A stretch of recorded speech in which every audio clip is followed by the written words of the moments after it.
This all comes down to race. The ACLU arguing that the Kansas Supreme Court did not take racial bias into account when making its decision.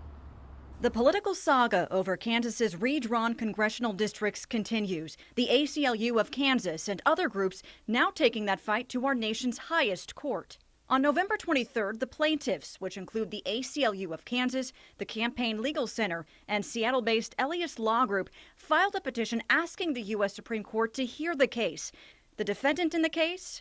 Kansas Secretary of State Scott Schwab, who's being represented by the state attorney general's office. The petition argues that Kansas's new congressional map allows intentional discrimination against minorities, which violates the 14th Amendment granting citizens equal civil and legal rights. It's part of a broader lawsuit, if you like. Lou Mulligan is a law professor at the University of Kansas. He doesn't represent either party in this case, but says it's unlikely the Supreme Court will take it on. The Supreme Court of the United States will receive more than 8,000 petitions for writ of certiorari in any given year, and it will hear between 70 and 80.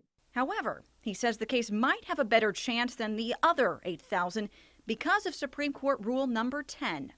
Which says that the court is more likely, although not guaranteed, but more likely to hear cases on writ of certiorari when there's a split of authority. That split he's referring to is among federal courts in different parts of the country in redistricting challenges and the role of the Equal Protection Clause. It would strike the current congressional districts as unconstitutional and require a redrawing of those maps by the legislature in a manner that did not have intentional discrimination on the basis of race.